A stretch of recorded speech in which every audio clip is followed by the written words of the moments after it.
El Ministerio Internacional presenta su programa Un Aliento de Vida. El Espíritu de Dios me ha hecho y el aliento del Todopoderoso me da vida. Job 33:4. Una palabra de poder y unción que llenará tu espíritu. Con ustedes, el pastor Jorge Enrique Gómez. Bienvenidos. Dios les bendiga, cordial saludo, afectuoso saludo en esta hora del día, la noche, la tarde, donde tú nos veas. Deseamos lo mejor de lo mejor para tu vida. Estamos contentos de poder llegar a cada uno de sus hogares para compartir la palabra de Dios, palabra viva, palabra que cambia, palabra que transforma. Agradecemos a todos ustedes, aquellas personas que de una u otra manera nos saludan, nos felicitan. Créame que esos son como, ¿qué dijéramos? Halagos los recibimos en el Señor. Son como esas cosas que le animan a uno a decir, sigamos adelante, trabajemos en la obra del Señor. Nunca nuestro interés ha sido más que otro que transmitirte el mensaje de la palabra de Dios. Dios sabe qué hay en nuestro corazón y nunca ha sido un interés monetario económico, sino hemos querido que tú crezcas, que tú te avives, que tú puedas cimentarte en la vida y puedas ser una persona de bendición. Así que gracias, muchas personas se han acercado esta semana a decirme, yo lo veo, yo vi un en vivo, Dios hizo algo. Hoy muchas personas también decían, mire, Dios lo bendiga, qué palabra. Y gracias a usted por seguirnos, gracias a usted por escuchar la palabra, gracias a usted por permitir que sea Dios quien toque su vida. Eso nos halaga enormemente en el Señor. Hoy hablaremos de el amor. Recuerda que estamos terminando un periodo, un año, y viene uno nuevo donde muchos nos hacemos metas, propósitos, anhelos. Y yo quiero que tú comiences a cimentar en tu propia vida este nuevo año en bendición. Que este año tú puedas empezar a decir verdaderamente lo voy a construir sobre la roca. Lo voy a cimentar sobre la roca. Y es el amor. Mucha gente oye hablar del amor, hay conceptos del amor. Aún se ha definido el amor como eros, familiar, afectuoso, etcétera. Se me olvidan todos los calificativos que han dado para el amor, los cuales son numerosos.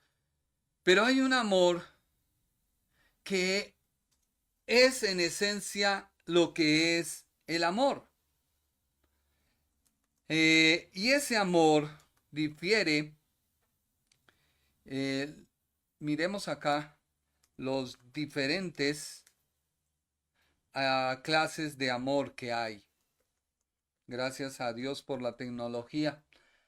Hay diferentes clases de amor que algunos han denominado como pasional o eros. Otros han llamado el amor de amistad o filia. Otros han llamado el amor familiar, perdón, o estorge. Otros han hablado de un amor lúdico o ludus. Otros han hablado de un amor pragmático o pragma. Otros un amor obsesivo o manía. Otros han hablado de un amor completo o consumado. Pero hay un amor que excede a todo. Y es un amor incondicional. Y es el amor de Dios. El amor ágape. Y Dios quiere que ese amor se desarrolle en su vida. Vuelvo y te digo, yo no te hablo de religión. Yo te hablo de relación. Cuando entendemos que la base es el amor, porque muchas personas buscan agradar a Dios haciendo lo que ellos consideran que agrada a Dios. Me explico, muchas personas dicen, mira, es que a Dios no le agrada que yo me pinte el pelo. Otros dicen, no, es que a Dios no le agrada que yo use pantalón. Otros dicen, no, es que a Dios no le agrada que yo oiga música mundana.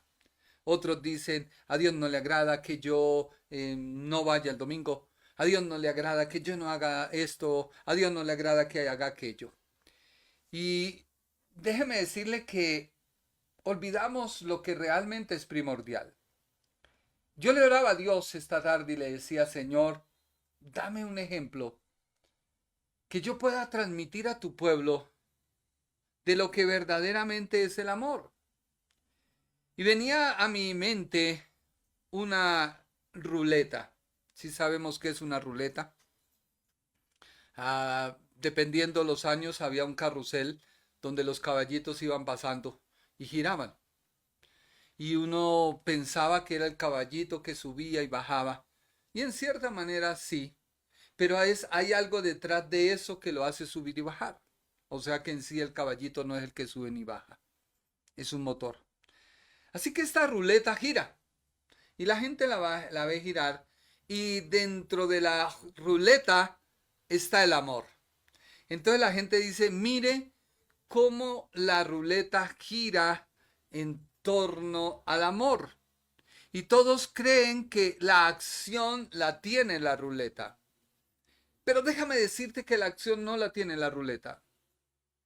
Lo que hace girar a la ruleta es el amor. Así que el amor, al hacer girar la ruleta, se invierten los papeles, se invierte el concepto de lo que mi ojo ve, porque si no estuviera encendido el amor, la ruleta no giraría.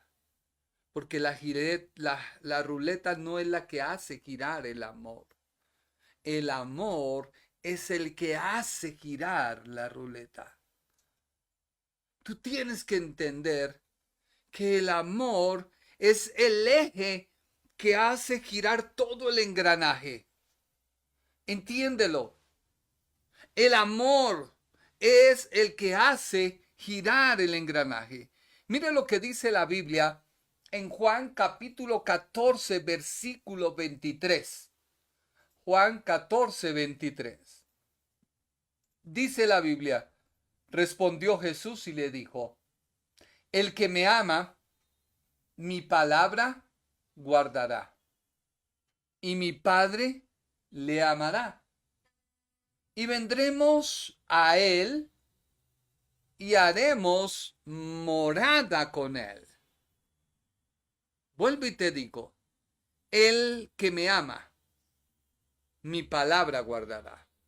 O sea que el amor comienza a ser algo condicional para mí. Dios lo derrama incondicional a mi vida, pero en mi vida lo recibo de manera incondicional, pero se debe volver una condición para que pueda operar en mí. Dice primera de Juan 4:19, nosotros le amamos a Él porque Él nos amó primero. O sea, Dios te amó a ti. Dios te ama a ti. Ese concepto de que Dios rechaza al pecador. Cuando Dios rechaza el pecado y la condición del pecador. Pero Dios ama al pecador, pero no su condición. Por eso es necesario que yo cuando le conozca, deje mi condición de pecar, lo acepte a Él, lo ame a Él, lo siga a Él. Dice primera de Juan 4:19, en la versión El Mensaje, Biblia El Mensaje. Nosotros, en cambio, vamos a amar y ser amados. Primero fuimos amados, ahora amamos. Él, Dios, nos amó primero.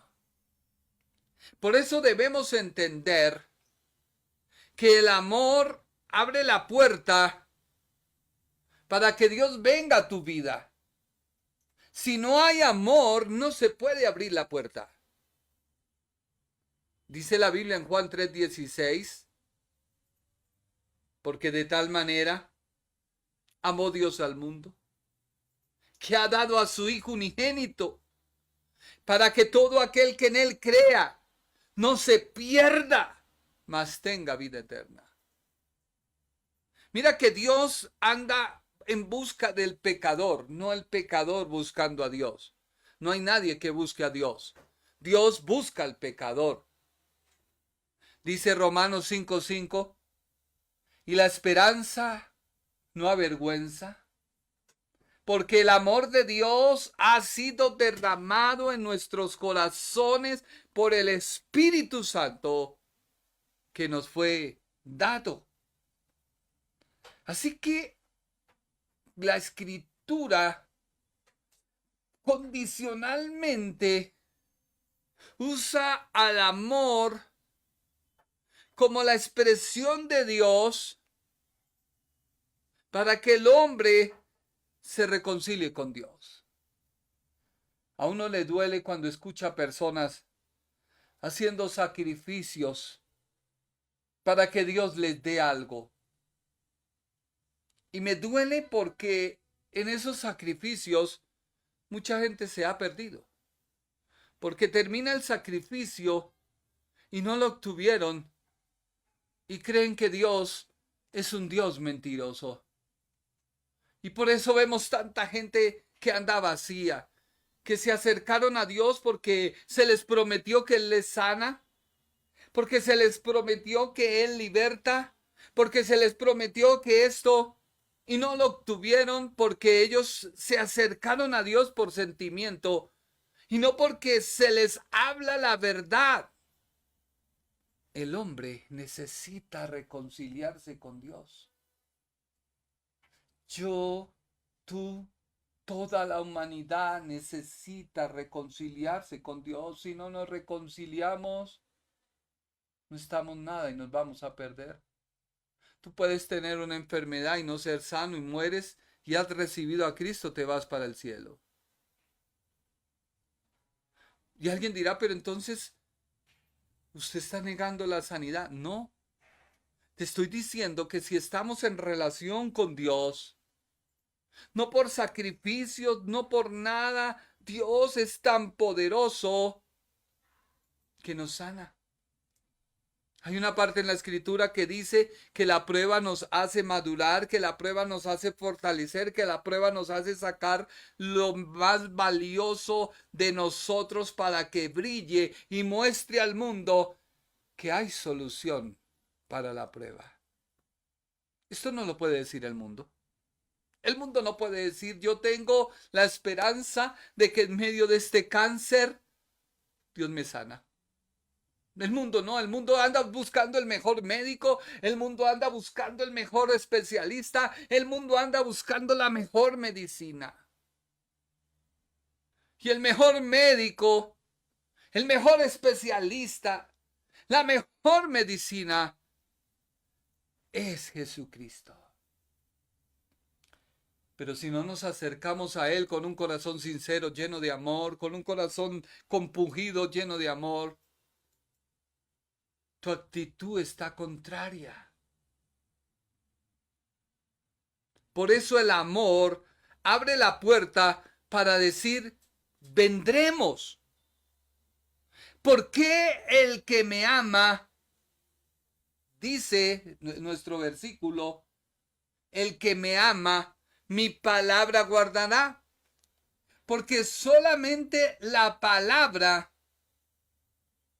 y vuelvo y te lo repito, la Biblia, la palabra de Dios, Jesucristo, es el único que te puede transformar. Si tú no entiendes la prédica de un pastor cuando escuchas la palabra y te habla y te duele y tú te contrarías y la coges contra el pastor, es porque no has entendido que el pastor está hablando palabra de Dios para que tú la tomes y cambies. Dice Juan capítulo 15, versículo 1 al 3.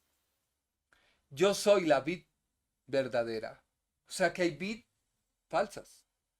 Jesús se está identificando como la vid verdadera, porque hay otras vid falsas que te llenan de emociones, de sentimientos, de halagos, y cuando tú ves, te llevan a ellos y no a Cristo. Jesús dijo, yo soy la vid verdadera, y mi Padre es el labrador. Él corta todo sarmiento mío que no da uvas. Así que la relación que yo tengo con Dios debe producir, porque si no produce, soy desgajado. Si yo voy a Dios condicionándolo porque me enseñaron, pues déjeme decirle que Dios te dice, tú no puedes condicionarme. Tú tienes que amarme, confiar en mí, creer en mí, para que yo pueda obrar. Yo recuerdo cuando mi hijo Josué tenía 2 años. Ese tremendo no le tenía miedo a lanzarse porque él siempre sabía que su papá estaba ahí para recogerlo. Y recuerdo un día que se subió a un pasamanos para pasarlo de un lado al otro y lo hacía con confianza, porque sabía que ahí estaba alguien que vigilaba. Así tú tienes que ser en Dios. Tienes que tener total confianza, dependencia, pero no por sentimientos, no por emociones, no por vista. Sigamos leyendo. Juan 15, 1, 3. Y todo sarmiento que da uvas lo poda para que dé más. Hace poco en un aguacate que tocaba podarlo, tocaba quitarle unos gajos. Y esos gajos tenían fruto y yo a la persona que lo podaba le decía, no, no lo quites. Y él se volteó y dijo, ¿por qué? Porque tiene un fruto. Dijo, lo que pasa es que este gajo va a quitarle la fuerza a los otros frutos. Y hay que quitarlo. Yo dije, no, qué desperdicio. Y no.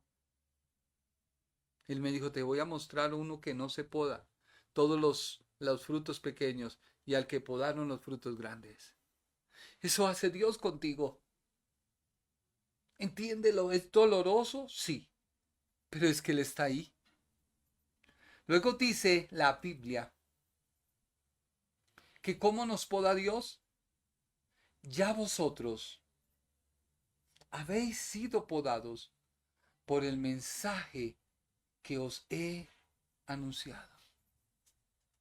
O sea que lo que transforma a una persona es la Biblia.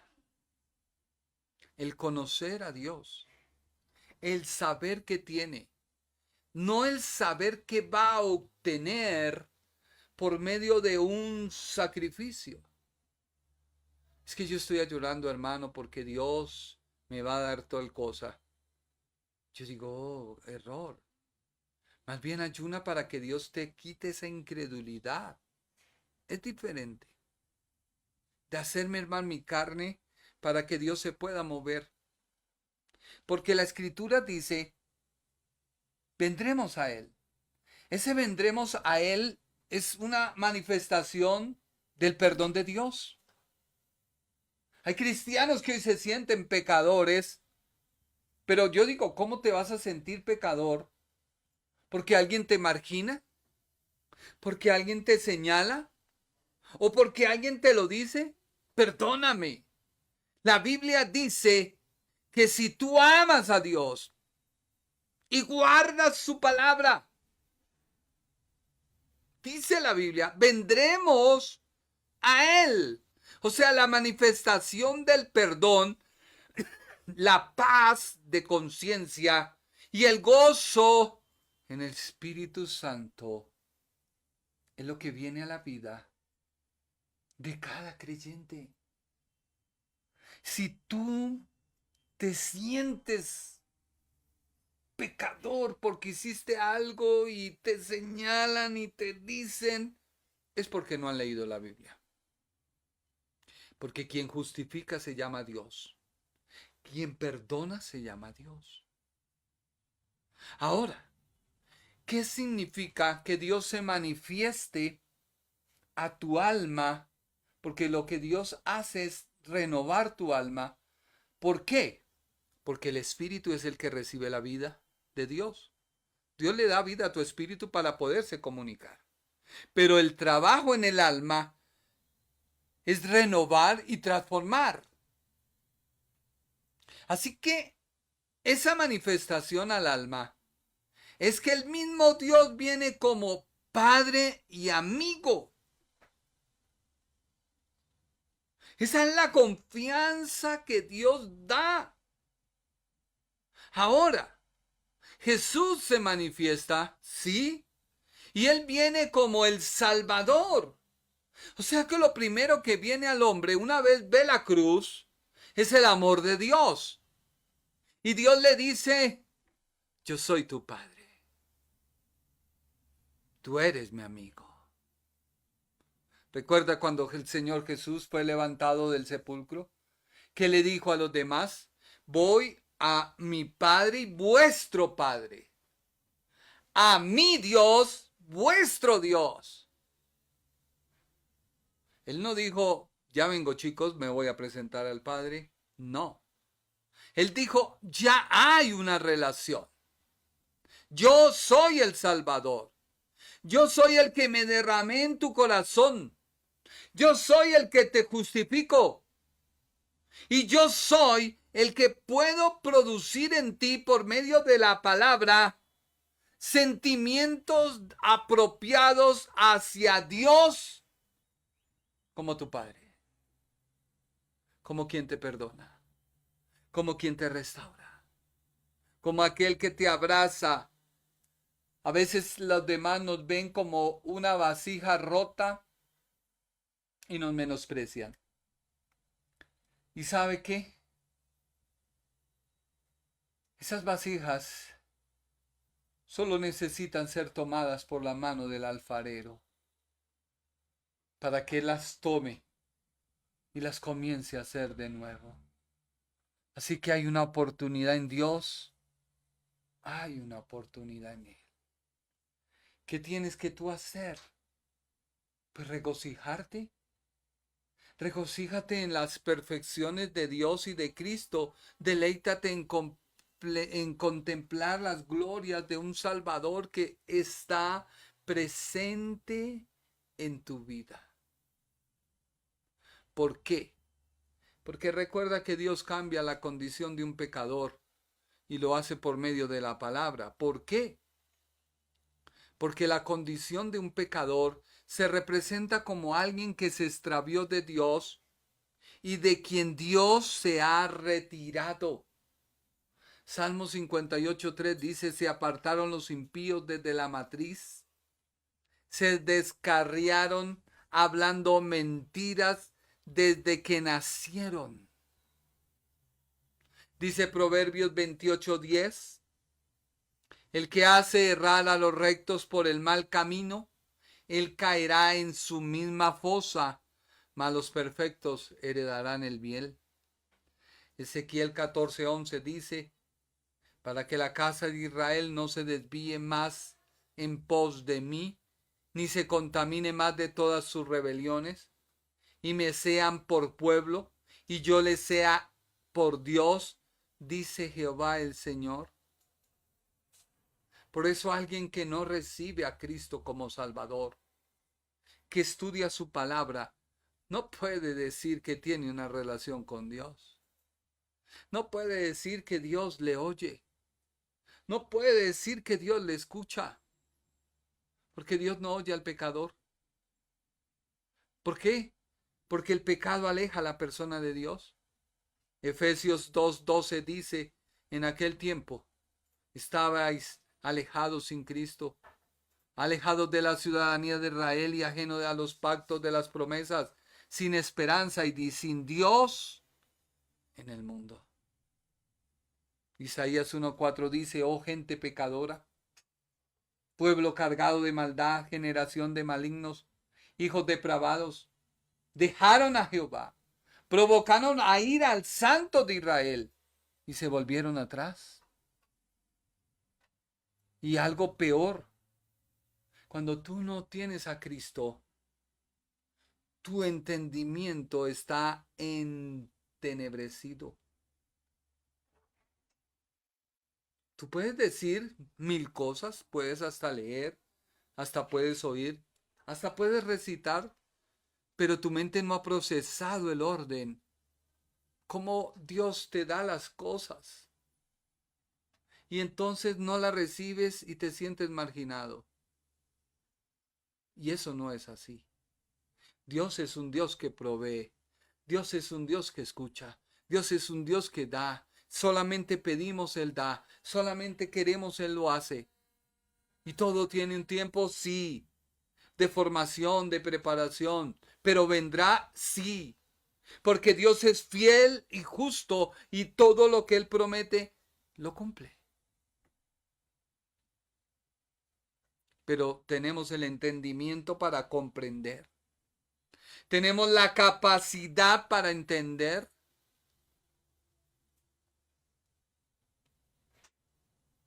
Luego la Biblia dice que hacen una morada en nosotros. O sea que Dios habita en ti, sí, y quizás no lo has querido entender. Porque comienzas a leer todo el Antiguo Testamento. Y todo ese Antiguo Testamento lo único que hace es traer señalamientos, que sin santidad nadie se puede acercar al Señor.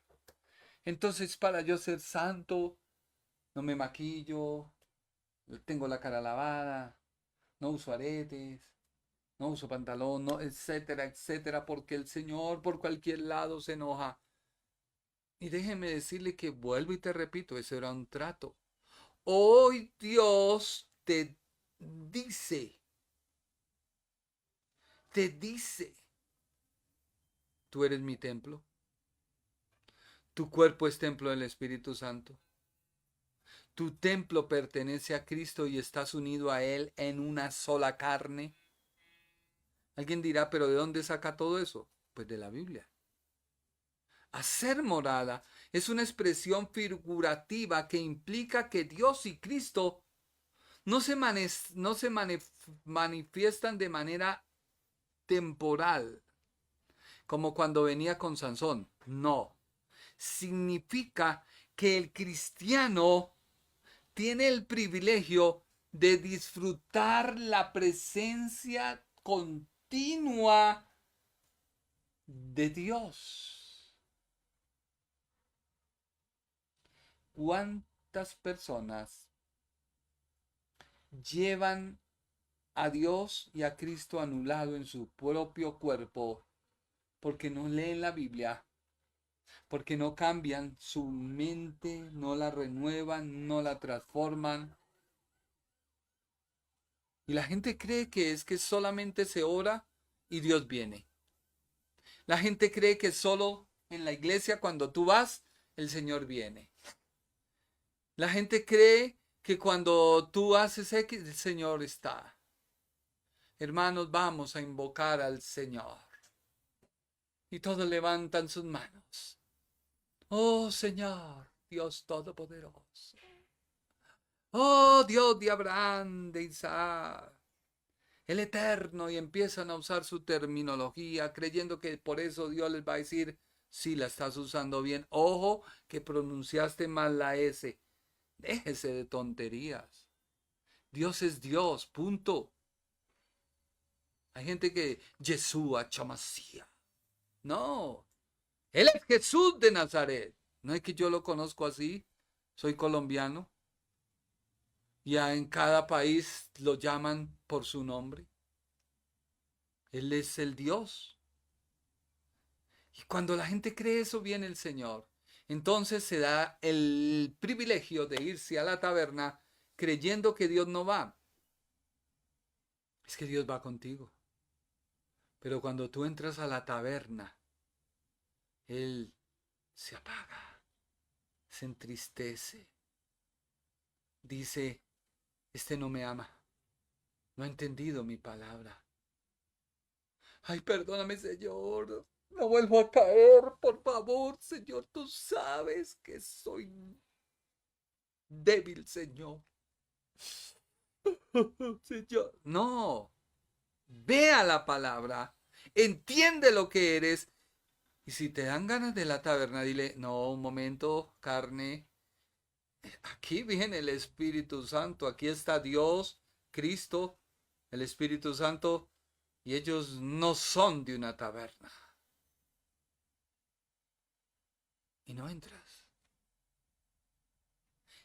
Cuando empieza a hablar esa boquita, todo ese poco de palabras y apelativos, que yo le he dicho a mis chicos, no los digan porque un día sin querer lo voy a decir.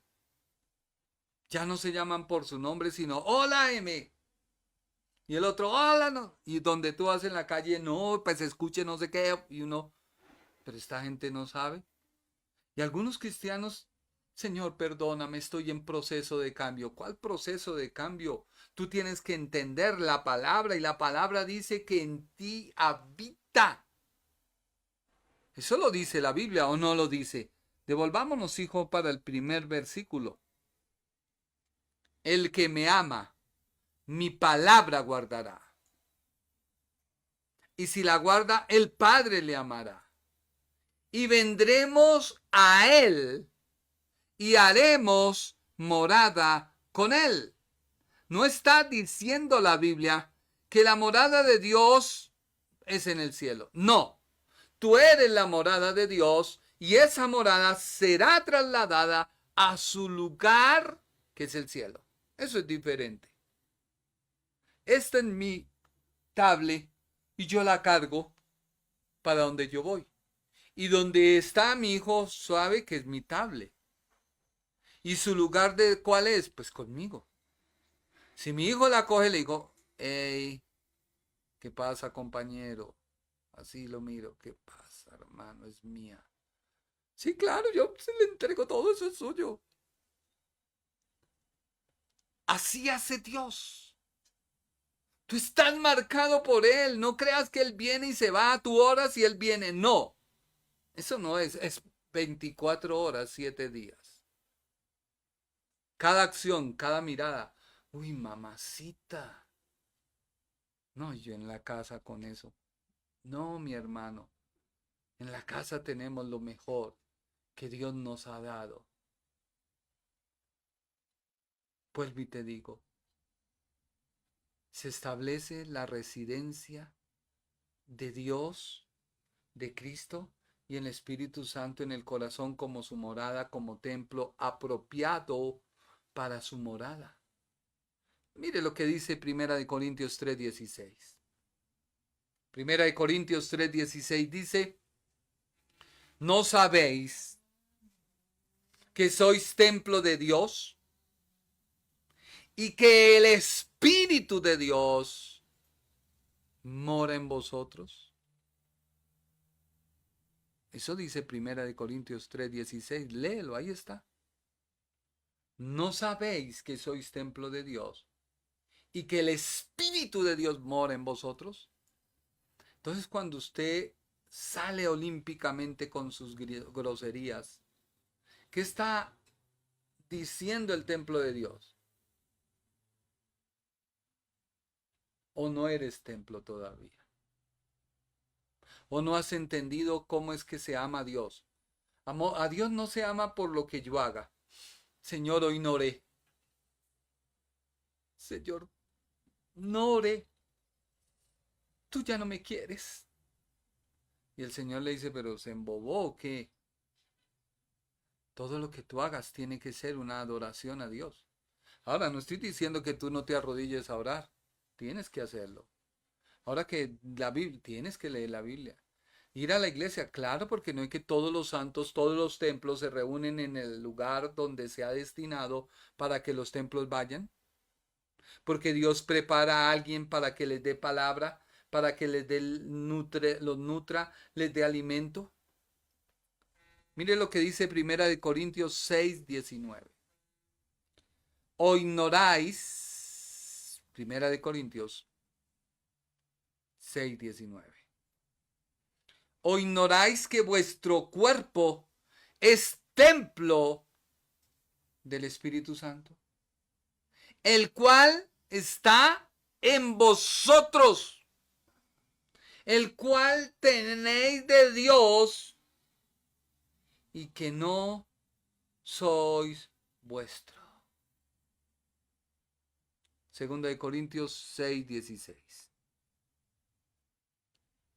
¿O no sabéis que el que se une con una ramera es un cuerpo con ella? Por eso dice, los dos serán una sola carne. Así que yo no amo a mi esposa porque me toca, sino la amo porque Dios con ella me hizo un solo cuerpo. Y no busco otra mujer, ¿por qué? Porque entonces ya serían 3 cuerpos. Y eso es lo que muchas jóvenes no entienden. Se ponen a mantener relaciones sin casarse y noviazgos y se creen esposos y todo cuando no han hecho las cosas bien. Tú eres templo del Espíritu de Dios. Ahora, quiero que entiendas que la morada de Dios es especial, porque es la esencia de Dios en nosotros, porque Dios está esencialmente presente en todos los lugares de la misma manera.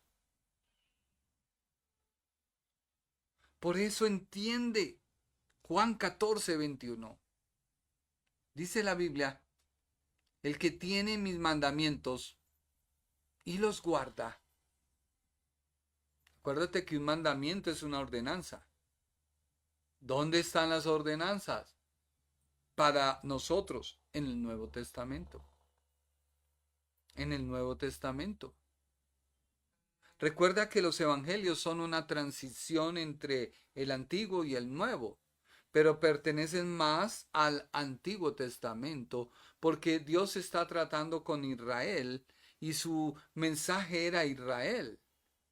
Pero yo lo puedo conocer, sí, claro, porque Él es mi sanador, mi salvador, mi sacrificio, cumplimiento de toda la ley, cumplimiento de todas las profecías del Antiguo Testamento. Él es el que nos da el poder, es el que hace posible que mi relación con Dios sea efectiva. Así que me enseñan quién es Jesús. Pero en el Hechos de los Apóstoles se comienza a evidenciar que la promesa que el Padre da se hizo posible a través de la obra de Cristo y hoy se hace efectiva y real en la iglesia. Y a partir de ahí, la iglesia comienza a andar en el Espíritu. Y ese andar hace que comiencen a haber milagros. Una sola predicación, 3,000. Una segunda, 5,000. Otra, 4,000. Y la iglesia empezó a perseverar unánimes en la oración. Y la iglesia empezó a perseverar unánimes en la reunión. Y la iglesia empezó a congregarse. Y la iglesia empezó a crecer y empezó a moverse. ¿Cuándo nació la religión? Siglo después. Pero antes no era religión. Era Cristo manifestado en nosotros. ¿Por qué yo te hablo de Cristo? ¿Por qué no te hablo del matrimonio? ¿Por qué no te hablo? Porque si tú no entiendes que debes amar a Dios, pues créeme que no vas a entender nada. Y Dios prepara a cada persona para hablar tu tema. Dios me preparó a mí para decirte que Cristo es. Que Cristo es el fundamento. Y no te hablaré otra cosa. La gente dirá, pero no sabe otro tema. ¿Qué más quiero decirte si tú no lo logras entender? Juan 15:10 dice, si guardareis mis mandamientos, permaneceréis en mi amor. Porque acuérdate que el que ama a Dios guarda su palabra. Y la palabra es la que nos limpia. Y la palabra es la que da orden, mandamiento, instrucción. Entonces yo los guardo y amo a Dios. Así como yo he guardado los mandamientos de mi Padre y permanezco en su amor. ¿Tú quieres tener una vida de éxito? Lee la Biblia. Pastor, no entiendo. ¿Cómo no vas a entender el Nuevo Testamento, por Dios? No, lo que pasa, pastor, es que estoy leyendo en orden. El orden es, conoce a Jesús, Mateo, Marcos, Lucas, Juan. Mateo, Marcos, Lucas lo muestran de una manera diferente, judíos, griegos y gentiles.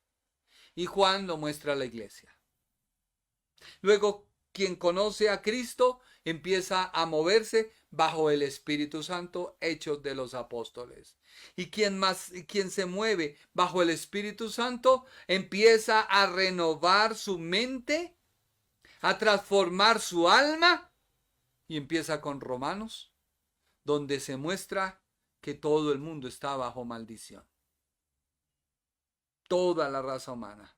Pero gracias a Cristo vino la justificación. Y luego empiezas con las demás cartas.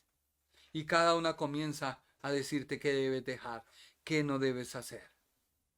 ¿Qué más quieres que te diga? No, pastor, quiero que me dé puntualmente punto 1. Me dolió la cabeza, ¿qué hago? Y hay gente que lo hace y gloria a Dios. Gloria a Dios. Pero debemos guardar su palabra.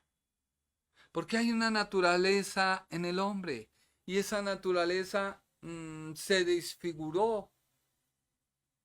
Se desfiguró por causa del pecado. Se desfiguró por causa de la arrogancia del hombre. Creerse más que Dios cuando era igual a Dios. Pero engañado por Satanás, todo fue una neblina. Y como el perro, cuando tiene un hueso, hay veces que uno pasa por un río cristalino. Bueno, por lo menos yo tuve el privilegio. Cuando usted pasa por algo, se refleja y se ve más grande. Pero lo que tú ves es una ilusión. Y hay gente que suelta lo que tiene para coger la ilusión y no queda en nada. Y ese es el problema de la iglesia. Le ha entrado el humanismo, le ha entrado todas las filosofías, le ha entrado todo y se ha hecho una mezcolanza y hoy la gente quiere que tú le hables con amor, con ternura, que si le dices al pecado, pecado, entonces eres una persona fanática, legalista. Entonces no entiendo cómo quieren que les hablen. Muchos teólogos de la iglesia han tratado de buscar la definición de la imagen de Dios. Uno de ellos fue Ireneo. Ireneo dijo que la naturaleza del hombre como un ser racional y libre. Luego hubo otro, Tomás de Aquino, que ve la imagen de Dios manifestada como el intelecto o la razón del hombre. Juan Calvino declaró que aunque la gloria de Dios brilla en el hombre exterior, no hay duda que el asiento real de su imagen está en el alma. Y así mucha gente comenzó a tratar de buscar la manera. Pero déjame decirte que la imagen y la semejanza de Dios, que parecen dos palabras, pero hay algo muy hermoso en los escritos hebreos, y es que los escritores hebreos siempre usan una palabra similar a la otra para acentuar una sola idea. La imagen y la semejanza de Dios en el hombre tiene que ver con varias cualidades, que es su capacidad de hablar, más que algo físico, porque Dios es espíritu. Pero Dios tiene la capacidad de hablar porque es una persona, su libertad de escoger, su habilidad para ser creativo, su capacidad de dominio y sus cualidades morales. ¿Por qué? Porque mucha gente dice, es que Jesús abolió la ley. No, la ley es una y las leyes religiosas, políticas son otras. Se han resumido en 613. Sí. ¿Qué hizo Jesús? Quitó, abrogó la ley ceremonial. Ya no hay sacrificios. Hoy, en este siglo en el cual te estoy hablando, nadie efectúa un sacrificio. Nadie efectúa un sacrificio para poderse acercar a Dios. No lo hay. Porque si lo hacen, lo demandarían por maltrato animal. ¿O qué más quiere que te diga? Y no lo hay porque Cristo es el único sacrificio. El día que la iglesia se levante y que ya no haya más oportunidad para tú ver la cruz y ser salvo, empezará Israel a realizar sacrificios. Por ahora no, porque la iglesia, que es el aroma del sacrificio de Cristo en la cruz, está. Mientras estemos aquí presentes, cada creyente, somos el resultado del sacrificio de Cristo. Mientras eso no pase, no habrán sacrificios. Pero téngalo claro que cuando la iglesia sea arrebatada, empezará el sacrificio en Israel. Y ahí sí empezarán sacrificios, pero ya no para acercarse a Dios, sino como el ritualismo de la religión judía. ¿Ya vas entendiendo? Pero Cristo lo abole juntamente con la política. Israel desaparece como nación hasta el año 1948, que se cumple una profecía de la higuera, que Israel vuelve nuevamente como nación, pero nación moderna, no de acuerdo a la ley de Moisés. Y alguien dirá, pero discierto contigo. Pues déjame decirte que no hay sacrificios, no los pueden haber. Porque Dios no lo va a permitir. Porque el único sacrificio que hoy la gente debe ver es a Cristo. No hay otro, perdóname. Tú puedes estudiar todo lo que sea, el hebreo, las raíces del griego, lo que se te dé la gana, pero la Biblia dice que Cristo es el sacrificio que consume la obra para poder yo obtener mi pecado y ser declarado santo. Así de fácil. ¿Ya lo entendió? Pero hay una ley moral que son los 10 mandamientos. Que si tú los miras, están encapsulados por una palabra, el amor. Por eso Jesús lo resumió en 2, como Moisés lo hizo con las segundas tablas. Cuando Moisés baja la primera vez, una tabla. Pero cuando Moisés sube 2 tablas. Una para con Dios, una para con el hombre. Jesús lo resumió: amarás a Dios con todo tu corazón y amarás a tu prójimo como a ti mismo. Y esa es la ley que se vuelve a restablecer en todo el mundo. Todo el mundo sabe que engañar a su esposa es ponerle cachos. ¿O no? ¿Y quién le enseñó? Pues la ley moral que hay. Que en Cristo se restablece y todo lo hago por amor. No por condición, sino por amor. Es diferente. Por eso debemos entender y aprender que el problema del hombre es sencillo. Cuando viene a Cristo, se restablece todo eso, y en algún otro programa lo veremos porque el tiempo corre. Dice la Biblia: Dios es espíritu y los que le adoran en espíritu y en verdad es necesario que le adoren. Así que Dios da su imagen no en nosotros en un aspecto físico, sino en otro aspecto que ya le dije que tenía que ver. Por eso, ¿quieres agradar a Dios? ¿Quieres volverlo a amar? Lee la Biblia. Ora. Ve a la iglesia.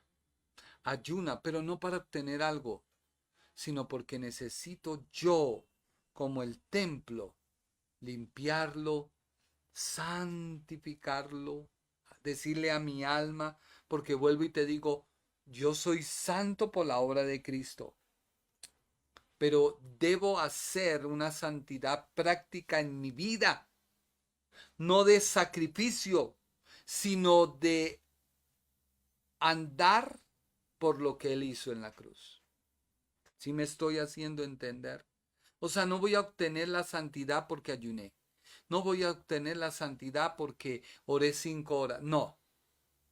Eso me hace a mí vivir. ¿Por qué? Porque si estoy viendo a la vecina, pues necesito meterme en oración, en ayuno, porque tengo que ver esa a mi esposa. Entonces no uso el acercarme a Dios, sino para decir, uy Señor, perdón, un momento. Mi alimento está en casa, no por fuera. Así que si hay algo en tu vida que tú necesitas ajustar, la Biblia. Vuelvo y te digo, la Biblia. El Nuevo Testamento explica el Antiguo Testamento. El Nuevo Testamento me muestra a Cristo en el Antiguo Testamento. El Nuevo Testamento me muestra que todo lo que se escribió de un trato de Dios con Adán, con Noé, con Abraham, con Moisés, con Cristo, es un cumplimiento en el cual estamos en Cristo. Así que no te dejes engañar. Ven a Cristo. Vamos a orar. Padre Celestial, te doy gracias por tu palabra. Yo te pido, Señor, que esta palabra llegue a cada corazón. Que esta palabra transforme a cada vida que la escucha. Que quien está, Señor, atemorizado porque le culpan de pecado y su alma le quiere inculpar de pecado, él sienta en esta hora que debe ser transformado y renovado por la palabra. Que sin la palabra no puede haber renovación ni transformación. Y que si no es por la palabra, no somos limpios. Que cometemos errores, sí, pero tu palabra nos advierte y a veces nos hacemos los sordos, nos hacemos los que no oímos, nos hacemos los que no escuchamos. Pero hoy tú quieres limpiar nuestros oídos, abrir nuestros ojos para comprender tu palabra. Gracias por ella, porque tu palabra es verdad. En el nombre de Jesús. Amén.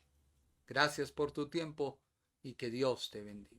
El Ministerio Internacional presentó su programa Un Aliento de Vida. Venid a mí los que estáis trabajados y cargados, y yo os haré descansar.